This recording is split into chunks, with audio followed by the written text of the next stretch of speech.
ಮಾಧ್ಯಮದ ಸ್ನೇಹಿತರೆ,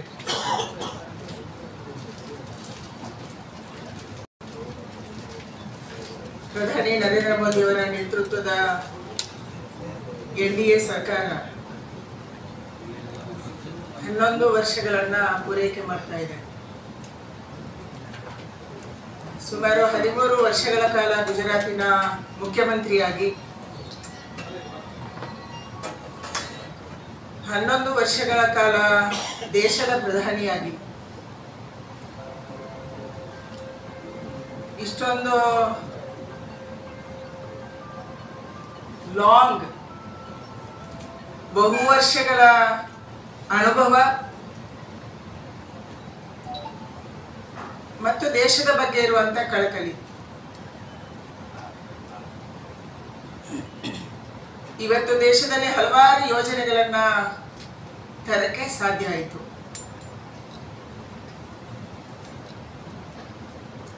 ಇಷ್ಟೊಂದು ಉದ್ದನೆಯ ರಾಜಕೀಯ ಜೀವನದಲ್ಲಿ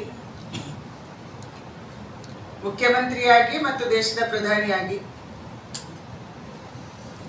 ಒಂದೇ ಒಂದು ಕಪ್ಪು ಚುಕ್ಕೆ ಇಲ್ಲದೆ, ಹಗರಣಗಳು ಇಲ್ಲದೆ ಆಡಳಿತವನ್ನ ನಡೆಸಿದಂತ ಮುಖ್ಯಮಂತ್ರಿ ಮತ್ತು ಪ್ರಧಾನಿ ಯಾರು ಅಂದ್ರೆ ಅದು ಇವತ್ತು ನರೇಂದ್ರ ಮೋದಿ. 2014ರಲ್ಲಿ ಪ್ರಧಾನಿ ಅಭ್ಯರ್ಥಿಯಾಗಿ ಅವರು ನಮ್ಮೂರುಗಳಿಗೆ ಬಂದಾಗ 4 ಅಂಶಗಳನ್ನ ಜನರ ಮುಂದೆ ಇಟ್ಟಿದ್ರು. ಅವತ್ತಿದ್ದಂತ UPA ಸರ್ಕಾರದಲ್ಲಿ ಜನ ಬೇಸತ್ತಿದ್ರು. ಭ್ರಷ್ಟಾಚಾರ, ಸ್ವಜನ ಪಕ್ಷಪಾತ,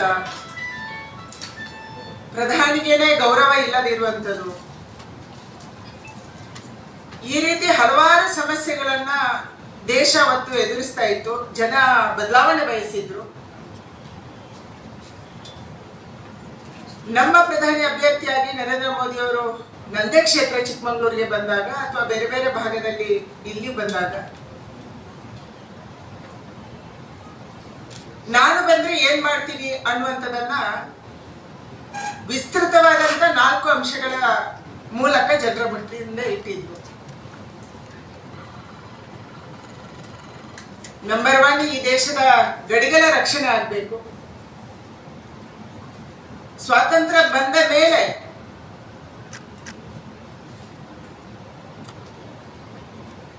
ಅರವತ್ತೆಂಟು 69 ವರ್ಷಗಳು ಆಗಿತ್ತು. ಅಂತ ಸಂದರ್ಭದಲ್ಲಿ ದೇಶದ ಬಹುಭಾಗವನ್ನ ನಾವು ಸ್ವಾತಂತ್ರ್ಯ ಬಂದ ಮೇಲೆ ಕಳ್ಕೊಂಡ್ವಿ. ಅದು ಇವತ್ತಿನ ಪಾಕ್ ಆಕ್ಯುಪೈಡ್ ಕಾಶ್ಮೀರ ಇರ್ಬೋದು, ತೀನ್ಬಿಗ ಅನ್ನುವಂತ ಆಯಕಟ್ಟಿನ ಪ್ರದೇಶ ಇರ್ಬೋದು. ಇದೆಲ್ಲವೂ ಕೂಡ ಸ್ವಾತಂತ್ರ್ಯ ಬಂದ ನಂತರ ಬಂದಂತ ಸರ್ಕಾರಗಳು ಮಾಡಿದಂತ ತಪ್ಪಿನ ಕಾರಣಕ್ಕೆ ಆಗಿದೆ. ಅದಕ್ಕಾಗಿ ಮೋದಿ ಅವರು ಹೇಳಿದ್ರು, ಈ ದೇಶದ ಗಡಿಗಳ ರಕ್ಷಣೆ ಮಾಡ್ತೀವಿ, ಸೈನಿಕರಿಗೆ ಬಲ ಕೊಡುವಂತ ಕೆಲಸ ಮಾಡ್ತೀವಿ. ಎರಡನೇದು, ಭ್ರಷ್ಟಾಚಾರ ರಹಿತವಾದಂತ ಸರ್ಕಾರವನ್ನ ಈ ದೇಶಕ್ಕೆ ಕೊಡ್ತೀನಿ. ಅವತ್ತಿದ್ದಂತ ಅದು ಕಾಮನ್ವೆಲ್ತ್ ಗೇಮ್ಸ್ ಇಂದ ಹಿಡಿದು ಎಲ್ಲಾ ರಂಗದಲ್ಲಿ ಕೂಡ ಭ್ರಷ್ಟಾಚಾರ ತಾಂಡವಾಡ್ತಾ ಇತ್ತು. ಅದಕ್ಕಾಗಿ ಭ್ರಷ್ಟಾಚಾರ ಇಲ್ಲದ ಸರ್ಕಾರವನ್ನ ನಾನು ಕೊಡ್ತೇನೆ. ಮೂರನೇದು, ಭಾರತದ ಪ್ರಧಾನಿ ಒಬ್ಬ ಪ್ರಧಾನಿಯಾಗಿ ವಿದೇಶಕ್ಕೆ ಹೋದ್ರೆ ಗೌರವ ಇಲ್ಲ. ಯಾವುದೇ ದೇಶ ಎದ್ದು ನಿಂತು ಗೌರವ ಕೂಡ ಕೊಡ್ತಾ ಇರಲಿಲ್ಲ. ಭಾರತದ ಪ್ರಧಾನಿ ಬಂದಿದ್ದಾರೆ ಅಂದ್ರೆ ಸಾಲ ತಂದ ಕೇಳಕ್ಕೆ ಬಂದಿದ್ದಾರೆ ಅನ್ನುವಂತ ಭಾವನೆ ವಿದೇಶದ ಹಲವಾರು ದೇಶಗಳಲ್ಲಿ ಇತ್ತು ಮತ್ತು ಹಲವಾರು ಅಂತಾರಾಷ್ಟ್ರೀಯ ಸಂಸ್ಥೆಗಳಲ್ಲಿ ಇತ್ತು. ಈ ಚರ್ಯೆಯನ್ನ ಬದಲಾಯಿಸಬೇಕು, ಈ ಮುಖವನ್ನ ಬದಲಾಯಿಸಬೇಕು. ಇದನ್ನ ಪ್ರಧಾನಿ ಅವರು ಅಭ್ಯರ್ಥಿಯಾಗಿ ಅವರಿಗೆ ಹೇಳಿದ್ರು. 4ನೇದು, ದೇಶದಲ್ಲಿ ಅಭಿವೃದ್ಧಿ ಆಗಬೇಕು, ಅಭಿವೃದ್ಧಿಗೆ ವೇಗ ಕೊಡಬೇಕು. ಒಂದ್ಸರಿ ನಾವು 11 ವರ್ಷಗಳನ್ನ ತಿರುಗಿ ನೋಡಿದ್ರೆ ಈ 4 ಅಂಶಗಳಿಗಾಗಿ ಪ್ರಧಾನಿ ಅವರು ಏನ್ ಮಾಡಿದ್ದಾರೆ. ಇವತ್ತು ಭಾರತದ ಗಡಿಗಳ ರಕ್ಷಣೆ ಆಗ್ತಾ ಇದೆ. ಭಾರತದ 1 ಇಂಚು ನೆಲ ಕೂಡ ಕಳೆದ 11 ವರ್ಷದಲ್ಲಿ ಯಾರು ಮುಟ್ಟಕ್ಕಾಗಿಲ್ಲ. ಭಾರತದ ಸೈನಿಕರಿಗೆ ಸೈನಿಕರಿಗೆ ಗೌರವ ಸಿಗುವಂತಾಯಿತು.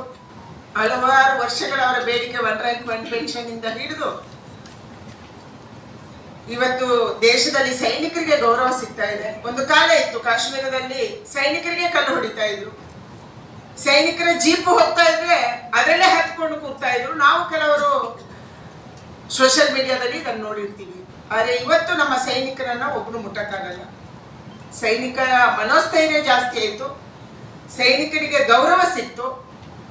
ಸೈನಿಕರ ಹಲವಾರು ಬೇಡಿಕೆಗಳನ್ನ ಅವರು ಓಪನ್ ಆಗಿ ಯಾವುದೇ ಬೇಡಿಕೆಗಳನ್ನು ಹೇಳಲ್ಲ, ಅದನ್ನ ತೀರಿಸುವಂತದ್ದಾಯಿತು. ನಮ್ಮ ದೇಶದ ಸೈನ್ಯವನ್ನ ಸ್ವಾವಲಂಬಿ ಸೈನ್ಯ ಮಾಡುವ, ಆತ್ಮನಿರ್ಭರ ಸೈನ್ಯ ಮಾಡುವಂತ ಒಂದು ದೊಡ್ಡ ಕೆಲಸವನ್ನ ಪ್ರಧಾನಿಯವರು ಮಾಡಿದ್ದಾರೆ. ನಮ್ಮ ದೇಶದ ನಾನು 2014ರಿಂದ 2019 ತನಕ ಡಿಫೆನ್ಸ್ ಕಮಿಟಿಯಲ್ಲಿ ಇದೆ, ಸ್ಟ್ಯಾಂಡಿಂಗ್ ಕಮಿಟಿಯಲ್ಲಿ. ಪಾರ್ಲಿಮೆಂಟ್ ಅಲ್ಲಿ ಬಜೆಟ್ ಮಂಡನೆ ಆಗುತ್ತೆ, ಆದ್ರೆ ಡಿಫೆನ್ಸ್ ಬಜೆಟ್ ಕೇವಲ ಇಷ್ಟು ಅಂತ ಹೇಳ್ತಾರೆ. ಅದು ಬೈಫರ್ಕೇಶನ್ ಆಗೋದು ಸ್ಟ್ಯಾಂಡಿಂಗ್ ಕಮಿಟಿಯಲ್ಲಿ.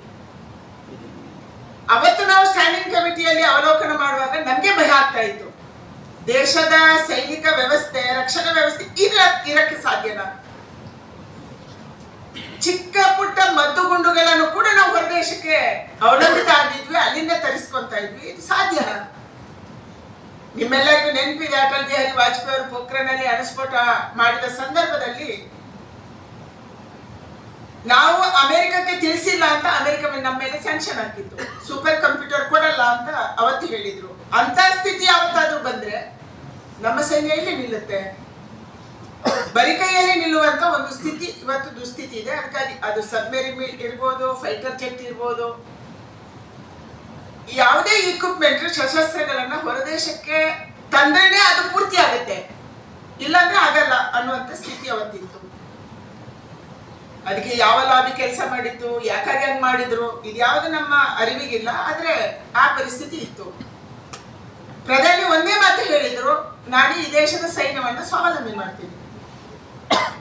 ಇವತ್ತು ನಮ್ಗೆ ಹೆಮ್ಮೆ ಇದೆ, ಈ ದೇಶದ ಸೈನಿಕರಿಗೆ ಬೇಕಾದಂತ ಸಶಸ್ತ್ರಗಳಲ್ಲಿ 95% ನಾವು ಆತ್ಮನಿರ್ಭರವನ್ನ ಸಾಧನೆ ಮಾಡಿದೀವಿ. ನಮ್ಮ ಸಬ್ಮೆರಿನ್ ಅನ್ನ ನಾವೇ ಮಾಡ್ಕೊಂತ ಇದೀವಿ, ನಮ್ಮ ಫೈಟರ್ ಜೆಟ್ ಅನ್ನ ನಾವೇ ಮಾಡ್ಕೊಂತ ಇದೀವಿ. ಎಕ್ಸೆಪ್ಟ್ ಕೆಲವು ಪ್ರಮುಖವಾದಂತ ಸಶಸ್ತ್ರಗಳು ಬಿಟ್ರೆ ಬೇರೆ ದೇಶದ ಜೊತೆಗೆ ನಾವು ಸೇರಿ ಮಾಡುವಂಥದ್ದು. ಅದು ರಷ್ಯಾ ಇರ್ಬೋದು, ಅದು ಇಟಲಿ ಇರ್ಬೋದು, ಅದು ಜರ್ಮನಿ ಇರ್ಬೋದು, ಅವರ ಜೊತೆ ಸೇರಿ ಮಾಡುವಂಥದ್ದು ಬಿಟ್ರೆ ಅದನ್ನು ಕೂಡ ಪ್ರಧಾನಿ ಹೇಳಿದ್ರು, ಅವರ ಜೊತೆ ಸೇರಿ ಮಾಡುವುದಾದ್ರೂ ಕೂಡ ಅದು ನಮ್ಮ ದೇಶದಲ್ಲಿ ಇರ್ಬೇಕಾದ್ರೆ ಫ್ಯಾಕ್ಟ್ರಿ. ಯಾವತ್ತೂ ಯುದ್ಧದ ಸಂದರ್ಭದಲ್ಲಿ ಯಾವುದೋ ದೇಶ ನಮಗೆ ಕೊಡಲ್ಲ ಅಂದ್ರೆ ನಾವು ಅದನ್ನು ತಯಾರು ಮಾಡಕ್ಕಾಗಲ್ಲ ಅನ್ನುವಂಥ ಸ್ಥಿತಿ ಇರಬಾರ್ದು.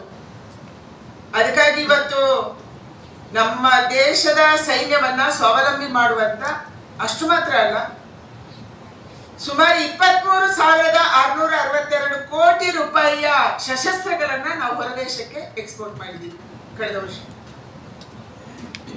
ನಾವು ಸ್ವಾವಲಂಬಿ ಆಗುವುದರ ಜೊತೆಗೆ ನಮ್ಗಿಂತ ಹಿಂದುಳಿದ ದೇಶಗಳಿಗೆ ಭಾರತ ಸಶಸ್ತ್ರಗಳನ್ನ ಎಕ್ಸ್ಪೋರ್ಟ್ ಮಾಡುವಂತ ಮಟ್ಟಿಗೆ ಈ ದೇಶ ಆತ್ಮನಿರ್ಭರ ಆಗ್ತಾ ಇದೆ. ಎಲ್ಲಿ ಗಡಿಗಳಲ್ಲಿ ಸಮಸ್ಯೆ ಇತ್ತು ಅದಕ್ಕೆ ತಕ್ಷಣ ಉತ್ತರ ಕೊಡುವಂತದನ್ನು ನಾವು ಮಾಡಿದೀವಿ. ಭಯೋತ್ಪಾದಕತೆಯನ್ನ ನಿಗ್ರಹ ಮಾಡುವಂತದನ್ನ ಬಹಳ ದೊಡ್ಡ ಪ್ರಮಾಣದಲ್ಲಿ ಮಾಡಿದೀವಿ. ಇಂಟರ್ನಲ್ ಜಗಳ ಕೂಡ, ಯಾವ ಕೋಮುಗಲಭೆ ಈ ದೇಶದಲ್ಲಿ ನಡೀತಾ ಇತ್ತು, UPA ಸರ್ಕಾರದ 1 ವರ್ಷದ ಅವಧಿಯಲ್ಲಿ 2013ರಿಂದ 2012ರಿಂದ 2013 ತನಕ ಸುಮಾರು 11,000 ಕೋಮುಗಲಭೆಗಳು ಈ ದೇಶದಲ್ಲಿ ನಡೆದಿತ್ತು. ಅದಿವತ್ತು ಮಿನಿಮೈಸ್ ಆಗಿ 3,000ಕ್ಕೆ ಇಳಿದಿದೆ. ಅದರಲ್ಲಿ ಬಹಳ ದೊಡ್ಡ ಪಾತ್ರ ವೆಸ್ಟ್ ಬೆಂಗಾಲ್ ಇರ್ಬೋದು ಅಥವಾ ಬೇರೆ ಬೇರೆ ಜಾಗ ಇರ್ಬೋದು. ಇಷ್ಟೊಂದು ದೊಡ್ಡ ಪ್ರಮಾಣದಲ್ಲಿ ಭಾರತದಲ್ಲಿ ಆಂತರಿಕ ಸುರಕ್ಷೆ ಮತ್ತು ಹೊರಗಿನ ಸುರಕ್ಷೆ, ಬಾಹ್ಯ ಸುರಕ್ಷತೆಯನ್ನ ಮಾಡುವಂತದನ್ನ ಸರ್ಕಾರ ಮಾಡಿದೆ. ಕಾಶ್ಮೀರದ ಸಮಸ್ಯೆ ಬಹಳ ವರ್ಷಗಳಿಂದ, ನಾವೆಲ್ಲರೂ ಚಿಕ್ಕದಿಂದ ನಾವು ಭಾಷಣ ಮಾಡ್ತೀವಿ ಕಾಶ್ಮೀರ ನಮ್ಮದು ಅಂತ. ಆದ್ರೆ ಕಾಶ್ಮೀರ ನಮ್ಮದಾಗ್ಲಿ ಇಲ್ಲ. ಯಾಕೆ? ಅದು 370ನೇ ವಿಧಿಯ ಕಾರಣಕ್ಕಾಗಿ.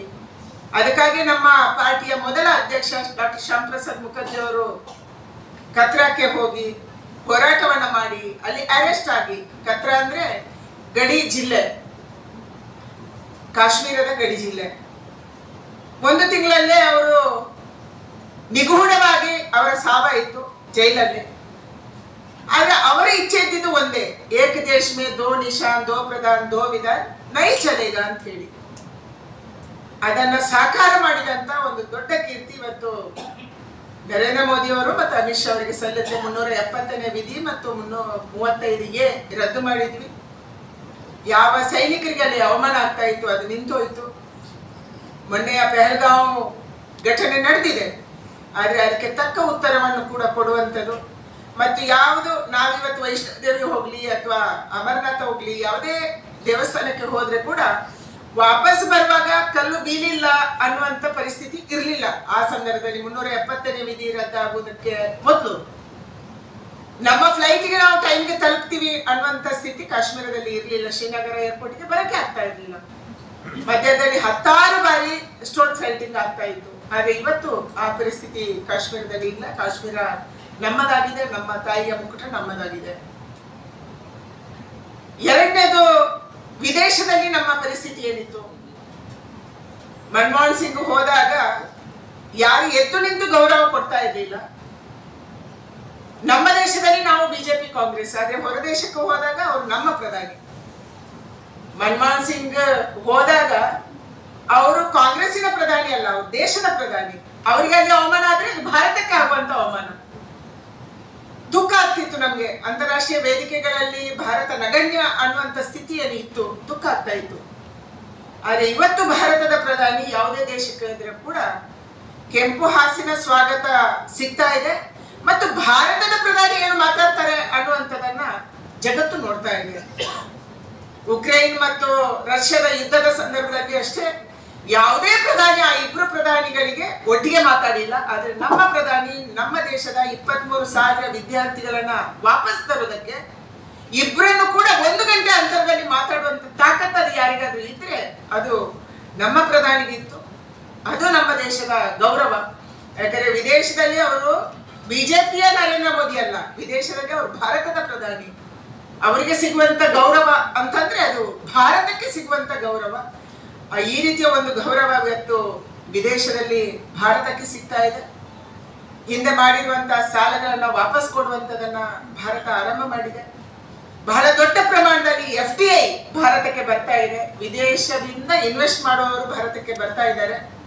ಹಲವಾರು ರಂಗದಲ್ಲಿ ಆ ಕಾರಣಕ್ಕಾಗಿ ನಾವು ಮೊದಲ ಅಥವಾ 2ನೇ ಜಾಗದಲ್ಲಿ ಇದ್ವಿ. ಒಂದು ಕಾಲ ಇತ್ತು ನಮ್ಮ ಕೈಯಲ್ಲಿರುವ ಮೊಬೈಲ್ ಹೊರದೇಶದಿಂದ ಬರ್ತಾ ಇತ್ತು. ಇವತ್ತು ಭಾರತ ಮೊಬೈಲ್ ಉತ್ಪಾದನೆಯಲ್ಲಿ 2ನೇ ಜಾಗದಲ್ಲಿದೆ. ಆಟೋಮೊಬೈಲ್ಸ್ ಅಲ್ಲಿ ನಾವು 2ನೇ ಜಾಗದಲ್ಲಿದ್ದೀವಿ. ಎಕ್ಸ್ಪೋರ್ಟ್ ಅಲ್ಲಿ ನಾವು ಬಹಳ ದೊಡ್ಡ ಪ್ರಮಾಣದಲ್ಲಿ ಮುಂದೆ ಹೋಗ್ತಾ ಇದ್ದೀವಿ. ಅಂದ್ರೆ ವಿದೇಶಿ ವಿನಿಮಯ ನಮ್ದು ಜಾಸ್ತಿ ಆಗಿದೆ. ಈ ರೀತಿ ಭಾರತವನ್ನ ವಿದೇಶದಲ್ಲಿ ಒಂದು ಚರ್ಯೆ ಮೂಡಿಸೋದಕ್ಕೆ, ಅಂತಾರಾಷ್ಟ್ರೀಯ ವೇದಿಕೆಯಲ್ಲಿ ಭಾರತಕ್ಕೆ ಒಂದು ಚರ್ಯೆ ಕೊಡೋದಕ್ಕೆ ಬಹಳ ದೊಡ್ಡ ಪ್ರಯತ್ನವನ್ನ ನಮ್ಮ ಪ್ರಧಾನಿಯವರ ನೇತೃತ್ವದಲ್ಲಿ ನಮ್ಮ ಸರ್ಕಾರ ಮಾಡಿದೆ.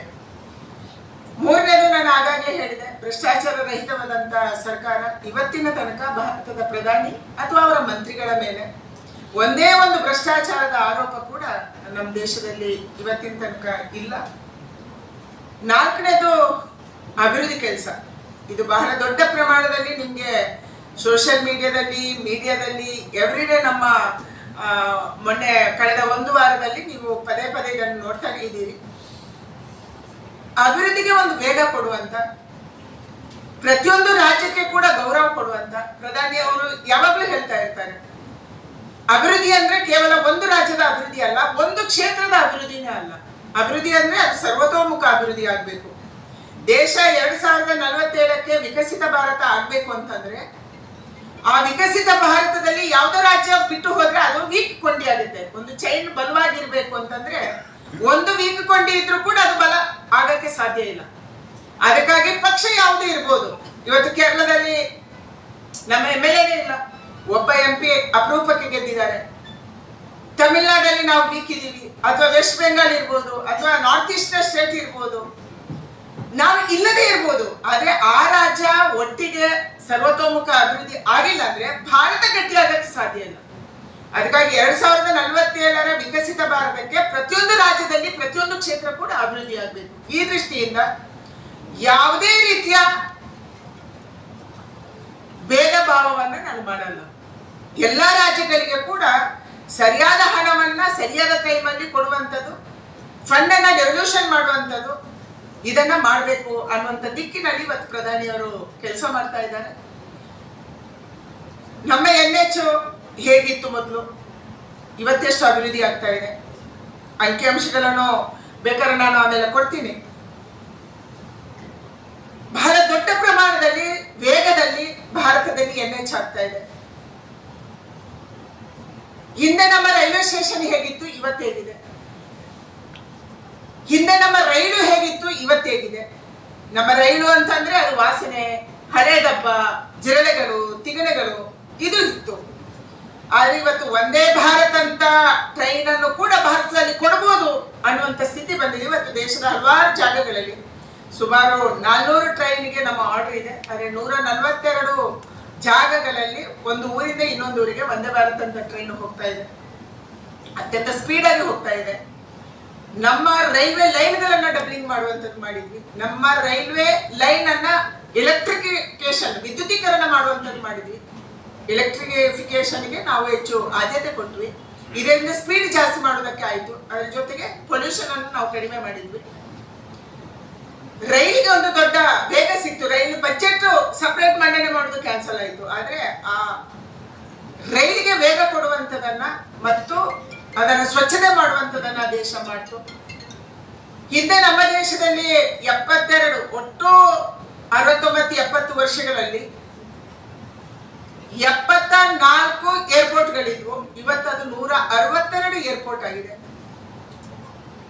ನೀವ್ಯಾರು ನಾರ್ತ್ ಈಸ್ಟ್ ಹೋಗಿದ್ದೀರೋ ನಂಗೆ ಗೊತ್ತಿಲ್ಲ. ಅದೇ ಮಂತ್ರಿ ಆಗೋದಕ್ಕೆ ಮೊದಲು ನಾವು ನಾರ್ತ್ ಈಸ್ಟ್ ಹೋಗುವ ಸಂದರ್ಭದಲ್ಲಿ ಕೂಡ ನಾಗಾಲ್ಯಾಂಡ್ಗೆ ಹೋದ್ರೆ, ಮೇಘಾಲಯಕ್ಕೆ ಹೋದ್ರೆ, ಸಿಕ್ಕಿಂ ಹೋದ್ರೆ ಅವ್ರು ಯಾರು ಕೂಡ ಭಾರತ ನಮ್ದು ಅಂತ ಹೇಳ್ತಾ ಇರಲಿಲ್ಲ. ಬಹಳ ಭಯಾನಕ ಸ್ಥಿತಿ ಇತ್ತು ಅಲ್ಲಿ.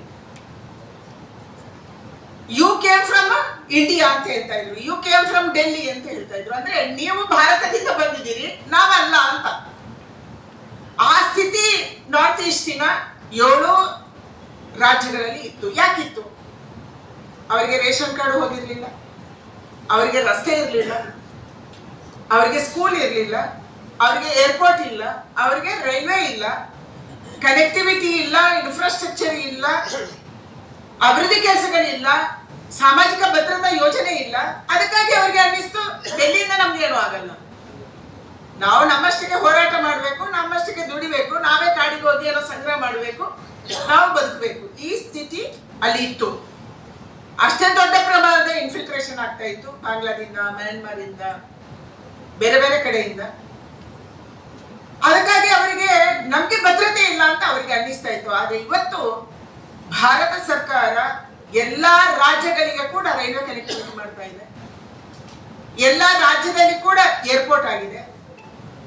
ಎಲ್ಲಾ ರಾಜ್ಯಗಳಿಗೂ NH ಕನೆಕ್ಟ್ ಮಾಡ್ತಾ ಇದೆ.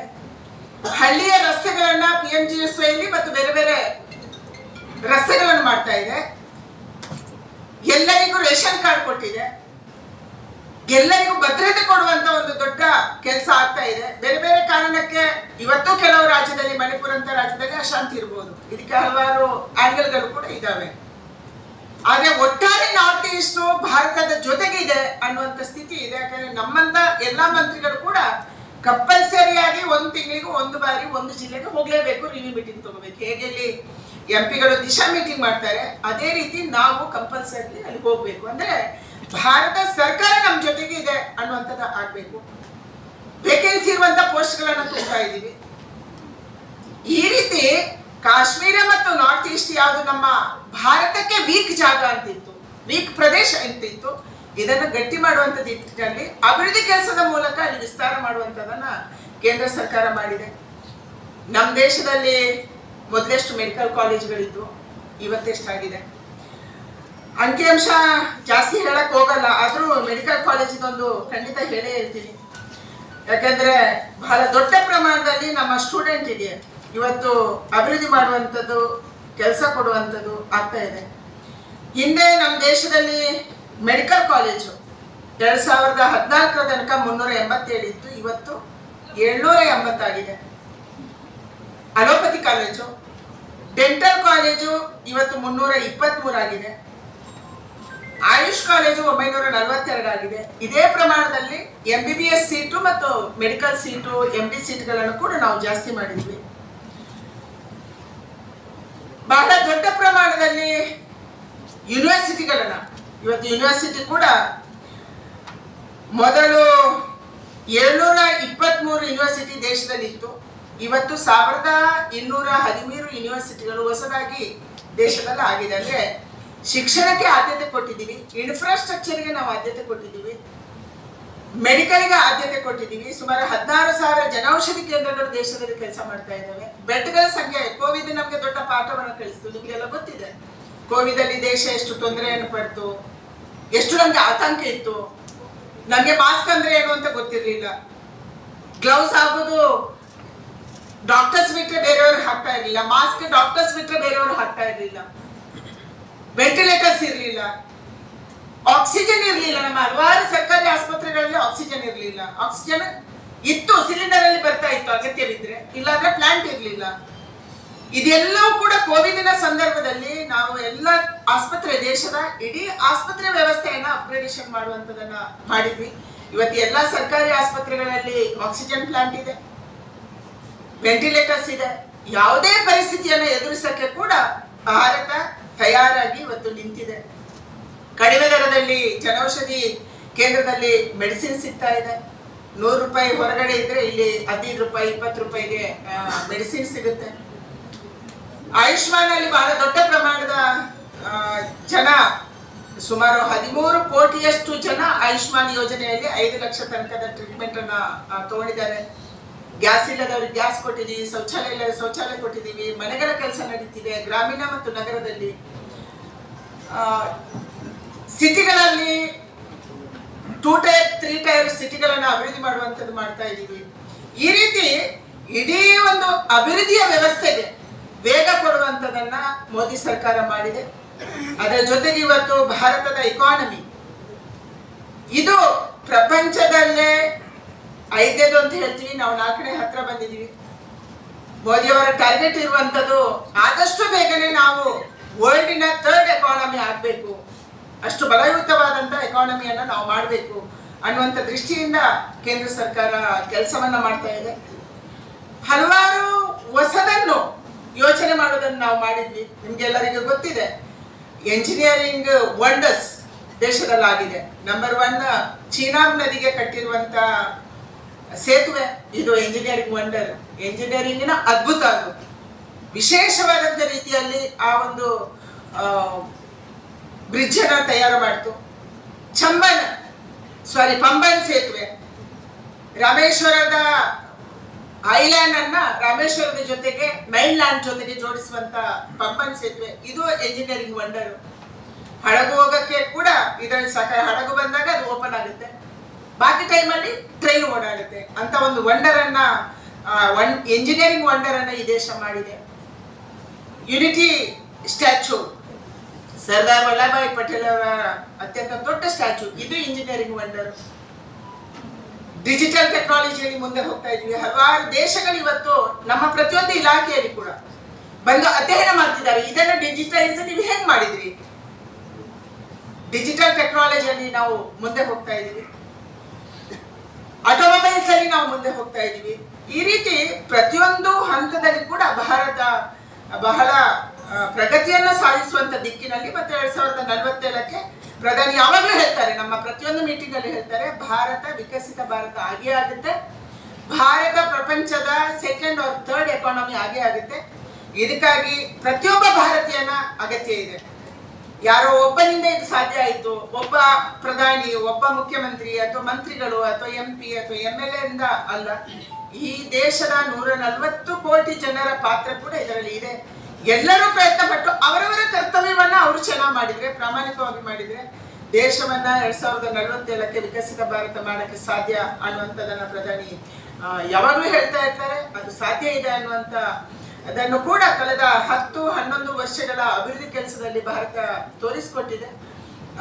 ಇವತ್ತು ಭಾರತದ ಮೇಲೆ ಎಲ್ಲರ ಕಣ್ಣು ಇದೆ ಅಂತಂದ್ರೆ ಭಾರತ ಫಾಸ್ಟೆಸ್ಟ್ ಗ್ರೋಯಿಂಗ್ ಎಕಾನಮಿ ಅನ್ನುವಂಥ ಕಾರಣ ಏನಾದರೂ ಮಾಡಿ ಕಾಲು ಎಳಿಬೇಕು, ಏನಾದರೂ ಮಾಡಿ ಪುಲ್ ಡೌನ್ ಮಾಡಬೇಕು.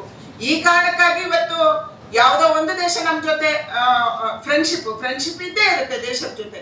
ಆದರೆ ಎಲ್ಲರಿಗೂ ಕಣ್ಣಿರುವಂಥದ್ದು ಭಾರತ ಫಾಸ್ಟೆಸ್ಟ್ ಗ್ರೋಯಿಂಗ್ ಎಕಾನಮಿ, ನಮ್ಮನ್ನು ಹಿಂದಕ್ಕೆ ಮುಂದಕ್ಕೆ ಹೋಗುತ್ತೆ ಅನ್ನುವಂಥ ಭಯನೂ ಕೂಡ ಹಲವಾರು ದೇಶಗಳಿಗಿದೆ.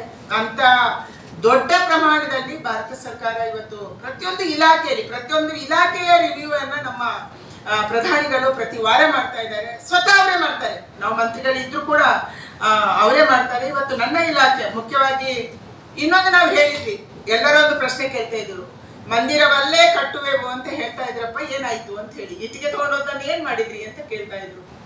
ಆದ್ರೆ ಪ್ರಧಾನಿ ಹೇಳಿದ್ರು, ಪ್ರಧಾನಿ ಅಭ್ಯರ್ಥಿಯಾಗಿ, ನಾನು ಎಂದೂ ಕೂಡ ರಕ್ತಪಾತ ಆಗದ ರೀತಿಯಲ್ಲಿ ಈ ದೇಶದಲ್ಲಿ ರಾಮ ಮಂದಿರ ನಿರ್ಮಾಣ ಆಗಬೇಕು. ಕೋರ್ಟಲ್ಲಿದೆ ಕೇಸು, ಕೋರ್ಟಲ್ಲಿ ಕೇಸನ್ನ ಅದರ ವಿರುದ್ಧವಾಗಿ ಯಾರು ವಾದ ಮಾಡ್ತಾ ಇದ್ರು? ಕಪಿಲ್ ಸಿಬಲ್ ಅಂಡ್ ಅವರ ತಂಡ, 10-15 ಜನರ ವಕೀಲರ ತಂಡ. ಕಪಿಲ್ ಸಿಬಲ್ ಯಾರಿದ್ರು? ಕಾಂಗ್ರೆಸ್ಸಿನ ನಾಯಕ ಇದ್ರು. ಇವತ್ತೇ ಅವರು ಕಾಂಗ್ರೆಸ್ ಬಿಟ್ಟಿರ್ಬೋದು, ಆದ್ರೆ ಅವತ್ತು ಕಾಂಗ್ರೆಸ್ಸಿನ ನಾಯಕ ಇದ್ರು. ಅಂದ್ರೆ ಕಾಂಗ್ರೆಸ್ ರಾಮ ಮಂದಿರದ ವಿರುದ್ಧ ಇತ್ತು, ಸುಪ್ರೀಂ ಕೋರ್ಟ್ ಅಲ್ಲಿ ವಾದ ನಡೀತಿತ್ತು, ಸುಪ್ರೀಂ ಕೋರ್ಟ್ ಅಲ್ಲಿ ಇತ್ಯರ್ಥ ಆಗುತ್ತೆ. ಸುಪ್ರೀಂ ಕೋರ್ಟ್ಗೆ ಬೇಕಾದಂತ ಮಾಹಿತಿಯನ್ನ ಕೇಂದ್ರ ಸರ್ಕಾರ ಕೊಡದ ಪರಿಣಾಮವಾಗಿ ಅದು ಮುಂದಕ್ಕೆ ಹೋಗ್ತಾ ಇತ್ತು. ಪ್ರಧಾನಿ ಒಂದೇ ಮಾತು ಹೇಳಿದ್ರು ನರೇಂದ್ರ ಮೋದಿ ಅವರು, ಅದಕ್ಕೆ ಬೇಕಾದಂತ ಸತ್ಯ ಮಾಹಿತಿಯನ್ನ ಕೊಡುವಂತ ಕೆಲಸವನ್ನ ಸರ್ಕಾರ ಮಾಡುತ್ತೆ, ಅಲ್ಲೇ ಅದು ಬಗೆಹರಿಯುತ್ತೆ ಅಂತ. ಅದೇ ರೀತಿ ಆಯ್ತು. ಪ್ರಧಾನಿ ಆದ ದಿನದಿಂದ ರಾಮ ಮಂದಿರದ ಹಿಂದೆ ಬಿದ್ದರು, ಬೇಕಾದಂತ ಸತ್ಯ ಮಾಹಿತಿಯನ್ನ ಕೋರ್ಟಿಗೆ ಸಬ್ಮಿಟ್ ಮಾಡಿದ್ರು, ನಮ್ಮ ವಕೀಲರು ಕೊಟ್ಟರು. ಇದರ ಪರಿಣಾಮವಾಗಿ ನಮಗೆ ಸುಪ್ರೀಂ ಕೋರ್ಟ್ ಅಲ್ಲಿ ಜಯ ಸಿಕ್ತು, ಭವ್ಯವಾದಂತ ರಾಮ ಮಂದಿರ ಆಗಿದೆ. ಯಾರು ಪ್ರಶ್ನೆ ಕೇಳಿದ್ರೆ ಅವರಿಗೆ ಉತ್ತರ ಸಿಕ್ಕಿದೆ. ಇವತ್ತು ಮಹಾಕಾಲ ಉಜ್ಜಯಿನಿಯ ಕಾರಿಡಾರ್ ಆಗಿದೆ. ಬೇರೆ ಬೇರೆ ಜಾಗದಲ್ಲಿ ಈ ತರ ಮಾಡಬೇಕು ಅನ್ನುವಂಥದ್ದಾಗಿದೆ. ವಿದೇಶದಲ್ಲಿ ನಮ್ಮ ಐಡಲ್ಸ್ ಅನ್ನ ಬ್ರಿಟಿಷರ ಕಾಲದಲ್ಲಿ ತಗೊಂಡೋಗಿ ಇಟ್ಟಿದ್ರು, ಅದನ್ನು ವಾಪಸ್ ತರುವಂಥದ್ದನ್ನ ಭಾರತ ಸರ್ಕಾರ ಮಾಡ್ತಾ ಇದೆ. ಯಾವುದು ವ್ಯಾಲ್ಯೂಬಲ್ ಇದೆ, ಯಾವುದು ನಮ್ಮ ಶ್ರದ್ಧೆಯ ಭಾಗ ಇದೆ, ನಮ್ಮ ದೇವರುಗಳ ಐಡಲ್ಸ್ ಇದೆ, ಮೂರ್ತಿಗಳಿದೆ, ಅದನ್ನು ವಾಪಸ್ ತರುವಂಥದ್ದು ಆಗಿದೆ. ಈ ರೀತಿ ಯಾವುದನ್ನ ನಾವು ಭಾಷಣ ಮಾಡ್ತಾ ಇದ್ವಿ. ನಾನು ಚಿಕ್ಕದಿರುವಾಗ 370ನೇ ವಿಧಿ ಬಗ್ಗೆ, ರಾಮ ಮಂದಿರದ ಬಗ್ಗೆ ಯಾವ ಹೋರಾಟವನ್ನ ನಮ್ಮೆಲ್ಲರೂ ನಾಯಕರು ಮಾಡಿದ್ರು, ಹೇಳಿದಂತೆ ನಡ್ಕೊಂಡಂತ ಸರ್ಕಾರ ಇದ್ರೆ ಅದು ಬಿಜೆಪಿಯ ಸರ್ಕಾರ, ಅದು NDA ಸರ್ಕಾರ, ಅದು ನರೇಂದ್ರ ಮೋದಿ. ಯಾವುದನ್ನ ಭರವಸೆ ಕೊಟ್ಟಿದ್ದೀವಿ ಅದರಂತೆ ನಾವು ನಡ್ಕೊಂಡು 11 ವರ್ಷಗಳ ನಂತರ ನಾವು ನಿಮ್ಮ ಮುಂದೆ ಬಂದಿದ್ದೀವಿ. ಅದಕ್ಕಾಗಿ ಇವತ್ತು ಜನಕ್ಕೆ ಈ ಮಾಹಿತಿಯನ್ನ ತಲುಪಿಸಬೇಕು, ನಮ್ಮ ಮಾಧ್ಯಮದ ಸ್ನೇಹಿತರ ಮೂಲಕ ತಲುಪಿಸಬೇಕು. ಆಗ ಹೆಚ್ಚು ಜನಕ್ಕೆ ಇದು ಅರ್ಥ ಆಗುತ್ತೆ, ಮತ್ತೆ ಹೆಚ್ಚು ಜನಕ್ಕೆ ತಿಳಿಯಪಡಿಸುತ್ತೆ ಅನ್ನುವಂಥ ಕಾರಣಕ್ಕಾಗಿ ನಾನು ನಿಮ್ಮ ಮುಂದೆ ಬಂದಿದ್ದೀವಿ. ಹಲವಾರು ಕೆಲಸಗಳಾಗಿದೆ. ಇವತ್ತು ನಂದೇ ಇಲಾಖೆಯನ್ನು ತಗೊಂಡ್ರು ಕೂಡ ಹಿಂದೆ ನಾವು ಎಷ್ಟೋ MSMEಯಲ್ಲಿ ಮುಖ್ಯವಾಗಿ ಬಹಳ ದೊಡ್ಡ ಇವತ್ತಿಗೂ ಜನಕ್ಕೆ ಉದ್ಯೋಗ ಕೊಡುವಂತ ಕ್ಷೇತ್ರ ಯಾವುದು ಅಂತಂದ್ರೆ ಅದು ಕೃಷಿ ಕ್ಷೇತ್ರನೇ. ನಮ್ಮ ದೇಶದಲ್ಲಿ ಕೃಷಿ ಕ್ಷೇತ್ರ ಈ ದೇಶದಲ್ಲಿ ಅತ್ಯಂತ ಹೆಚ್ಚು ಜನಕ್ಕೆ ಉದ್ಯೋಗ ಕೊಡುತ್ತೆ. ಆದರೆ ದೇಶದ GDPಗೆ ಕೇವಲ 18% ಅದರ ಕೊಡುಗೆ ಇದೆ. ಅದರ ನಂತರ ಹೆಚ್ಚು ಜನಕ್ಕೆ ಉದ್ಯೋಗ ಕೊಡುವಂತ ಕ್ಷೇತ್ರ ಅಂದ್ರೆ ಅದು MSME, ಸಣ್ಣ ಉದ್ದಿಮೆಗಳು, ಸೂಕ್ಷ್ಮ ಲಘು ಮತ್ತು ಸಣ್ಣ ಉದ್ದಿಮೆಗಳು. ನಮ್ಮ ದೇಶದಲ್ಲಿ ಎಷ್ಟು ಉದ್ದಿಮೆಗಳಿದ್ದಾವೆ ಯಾರ ಹತ್ರ ಲೆಕ್ಕ ಇರಲಿಲ್ಲ. ಅದಕ್ಕಾಗಿ ನಾವು ಕಳೆದ ವರ್ಷ ಒಂದು ಪ್ರಯತ್ನ ಮಾಡಿದ್ವಿ. ಎಲ್ಲ ಸಣ್ಣ ಉದ್ದಿಮೆದಾರರು ಕೂಡ ಉದ್ಯಮ್ ಪೋರ್ಟಲ್ ಅಲ್ಲಿ ನೀವು ಒಂದು ಪೋರ್ಟಲ್ ಮಾಡಿದ್ವಿ, ಉದ್ಯಮ ಅಂತ ಹೇಳಿ. ಆ ಪೋರ್ಟಲ್ ಅಲ್ಲಿ ರಿಜಿಸ್ಟ್ರೇಷನ್ ಮಾಡಬೇಕು ಅಂತ ಹೇಳಿದ್ವಿ. ಇವತ್ತು 6,45,00,000 ಉದ್ದಿಮೆಗಳು ಕಳೆದ 1-1.5 ವರ್ಷದಲ್ಲಿ ಉದ್ಯಮ್ ಪೋರ್ಟಲ್ ಅಲ್ಲಿ ರಿಜಿಸ್ಟ್ರೇಷನ್ ಆಗಿದೆ. 6,45,00,000. ಇದರಲ್ಲಿ ಅರೌಂಡ್ 42% ಮಹಿಳೆಯರಿಗೂ ಇದೆ. ಇನ್ನು ಕೆಲವರು ಆಗಿರ್ಲಿಕ್ಕಿಲ್ಲ, ಮಾಹಿತಿಯ ಕೊರತೆ ಕಾರಣಕ್ಕಾಗಿ, ಅದನ್ನು ಫಿಲ್ ಮಾಡೋಕ್ಕಾಗಿಲ್ಲ ಅನ್ನೋ ಕಾರಣಕ್ಕಾಗಿ ಆಗಿರ್ಲಿಕ್ಕಿಲ್ಲ. ಅದರ ಪ್ರಯತ್ನ ನಮ್ದು ಪ್ರತಿ ರಾಜ್ಯಕ್ಕೆ ಹೇಳಿ ಪ್ರಯತ್ನ ಮುಂದುವರೆದಿದೆ. ಕೃಷಿಯ ನಂತರ ಹೆಚ್ಚು ಉದ್ಯೋಗ ಕೊಡುವ ಕ್ಷೇತ್ರ ಯಾವುದು ಅಂದ್ರೆ ಅದು MSME. ಸುಮಾರು 26 ಕೋಟಿ ಜನಕ್ಕೆ ಇವತ್ತಿನ ತನಕ ಅಧಿಕೃತವಾಗಿ ಅದು ಉದ್ಯೋಗವನ್ನ ಕೊಡ್ತಾ ಇದೆ. 26 ಕೋಟಿ ಜನ ಉದ್ಯಮಗಳಲ್ಲಿ ಉದ್ಯೋಗ ಮಾಡ್ತಾ ಇದ್ದಾರೆ. ದೇಶದ GDPಗೆ ಕೃಷಿ ಕ್ಷೇತ್ರ ಅರೌಂಡ್ 18-19%, ಕೆಲವು ಸರಿ 20 ಆಗಿದೆ ಒಂದು ಕಾಲಕ್ಕೆ. ಆದರೆ ಸರಾಸರಿಯಾಗಿ 18% GDPಗೆ ನಮ್ಮ ಕೊಡುಗೆ ಇದೆ. ಆದರೆ ಈ ಸಣ್ಣ ಉದ್ದಿಮೆಗಳಿಂದ 26 ಕೋಟಿ ಜನ ಉದ್ಯೋಗ ಮಾಡುವಂತ ಉದ್ದಿಮೆಗಳಿಂದ 30 ಪರ್ಸೆಂಟ್ GDPಗೆ ನಮ್ಮ ಕೊಡುಗೆ ಇದೆ MSMEಗಳದ್ದು. ಹಾಗೆಯೇ ಟೋಟಲ್ ಮ್ಯಾನುಫ್ಯಾಕ್ಚರಿಂಗ್, ಇವತ್ತು ಮ್ಯಾನುಫ್ಯಾಕ್ಚರಿಂಗ್ ದೇಶದಲ್ಲಿ ಬಹಳ ಆಗುತ್ತೆ. ಆಟೋಮೊಬೈಲ್ಸ್ ಇದೆ, ಬೇರೆ ಬೇರೆ ಇದೆ, IT, BT ಎಲ್ಲವೂ ಸೇರಿ ಇದೆ. ಆದರೆ MSMEಗಳಿಂದ 45% ಕೊಡುಗೆ ಮ್ಯಾನುಫ್ಯಾಕ್ಚರಿಂಗ್ ಸೆಕ್ಟರ್ ಅಲ್ಲಿ ಇದೆ. ಹಾಗೆಯೇ ಎಕ್ಸ್ಪೋರ್ಟ್ ಅಲ್ಲಿ, ದೇಶದ ಒಟ್ಟು ಎಕ್ಸ್ಪೋರ್ಟ್ ಬಹಳ ದೊಡ್ಡ ಪ್ರಮಾಣದಲ್ಲಿ ಹೆಚ್ಚಾಗಿದೆ. ಅಂದರೆ ದೇಶದ ಒಟ್ಟು ಎಕ್ಸ್ಪೋರ್ಟ್ ಅಲ್ಲಿ 40% MSMEಗಳಿಂದ ಆಗ್ತಾ ಇದೆ. ಈ ರೀತಿ ಪ್ರತಿಯೊಂದು ಇಲಾಖೆಯನ್ನು ಕೂಡ ಟಾರ್ಗೆಟ್ ಇಟ್ಕೊಂಡು ಪ್ರಧಾನಿಯವರು ಕೆಲಸ ಮಾಡ್ತಿದ್ದಾರೆ. ಪ್ರತಿ ವರ್ಷ ಇದರ ವ್ಯವಹಾರ ಜಾಸ್ತಿ ಆಗಬೇಕು, ಎಕ್ಸ್ಪೋರ್ಟ್ ಜಾಸ್ತಿ ಆಗಬೇಕು. ಎಕ್ಸ್ಪೋರ್ಟ್ ಜಾಸ್ತಿ ಆದಾಗ ಮಾತ್ರ ನಮ್ಮ ಇನ್ಕಮ್ ಡಬಲ್ ಆಗಕ್ಕೆ ಸಾಧ್ಯ. ನಮ್ಮ ದೇಶದಲ್ಲಿ ಇಂಡಿಜಿನಸ್ ಆಗಿ ನಾವು ಮಾರಾಟ ಮಾಡಿದ್ರೆ ನಮಗೆ ಗೊತ್ತಿದೆ, ನಮ್ಮ 1 kg ಅಕ್ಕಿಗೆ ಭಾರತದಲ್ಲಿ ಎಷ್ಟು ರೇಟು ಅಂತ ಗೊತ್ತಿದೆ. ಆದರೆ ಅದು ವಿದೇಶಕ್ಕೆ ಹೋದ್ರೆ 10 ಪಟ್ಟು ಜಾಸ್ತಿ ಸಿಗುತ್ತೆ ನಮಗೆ. ಈ ರೀತಿ ಎಕ್ಸ್ಪೋರ್ಟ್ ಅನ್ನು ಜಾಸ್ತಿ ಮಾಡುವಂತ ದಿಕ್ಕಿನಲ್ಲಿ ಅದು ಕೃಷಿ ಇರ್ಬೋದು. ಕೃಷಿ ಇವತ್ತು 2014ರಲ್ಲಿ 242 ಮಿಲಿಯನ್ ಮೆಟ್ರಿಕ್ ಟನ್ ನಮ್ಮ ಉತ್ಪಾದನೆ ಇತ್ತು ಹಾರ್ಟಿಕಲ್ಚರ್ ಮತ್ತು ಅಗ್ರಿಕಲ್ಚರ್ ಅಲ್ಲಿ. ಇವತ್ತದು 332 ಮಿಲಿಯನ್ ಮೆಟ್ರಿಕ್ ಟನ್ ಆಗಿದೆ ನಮ್ಮ ದೇಶದ ಉತ್ಪಾದನೆ. ಅಂದ್ರೆ ನಮ್ಮ ದೇಶದ 140 ಕೋಟಿ ಜನ ತಿಂದು ಜಾಸ್ತಿ ಆಗುವಷ್ಟು ನಮ್ಮ ರೈತರು ಬೆಳೀತಾ ಇದ್ದಾರೆ. ಅದಕ್ಕಾಗಿ ಪ್ರಧಾನಿ ಹೇಳ್ತಾರೆ ಇದನ್ನು ಫುಡ್ ಪ್ರೊಸೆಸಿಂಗ್ ಮಾಡಬೇಕು, ಇದನ್ನು ವ್ಯಾಲ್ಯೂ ಅಡಿಷನ್ ಮಾಡಬೇಕು. ಯಾವ ದೇಶದಲ್ಲಿ ತಿನ್ನಕ್ಕಿಲ್ಲ, ಮಿಡ್ಲ್ ಈಸ್ಟ್ ಅಲ್ಲಿ ಇವತ್ತು ಭಾರತದಿಂದ ತರಿಸ್ಕೊಂತಾರೆ. ಪ್ರೊಸೆಸ್ಡ್ ಹಣ್ಣು, ಪ್ರೊಸೆಸ್ಡ್ ಫುಡ್ ಎಲ್ಲವನ್ನು ತರಿಸ್ಕೊಂತಾರೆ, ಅಲ್ಲಿ ಬೆಳೆಯಲ್ಲ ಅವರು. ಅಂತ ದೇಶಗಳಿಗೆ ಕಳಿಸುವಂಥದ್ದು ಮತ್ತು ಅದರ ಪಟ್ಟಿ ಮಾಡುವಂಥದ್ದು ಆಗಬೇಕು. ಇದು ಪ್ರಧಾನಿ ಅಪೇಕ್ಷೆ ಇರುವಂಥದ್ದು. ಬಹಳಷ್ಟು ನಾನು ಮಾತಾಡಿದ್ದೀನಿ. ನಿಮ್ದು ಯಾವುದಾದ್ರೂ ಪ್ರಶ್ನೆ ಇದ್ರೆ ಕೇಳ್ಬೋದು.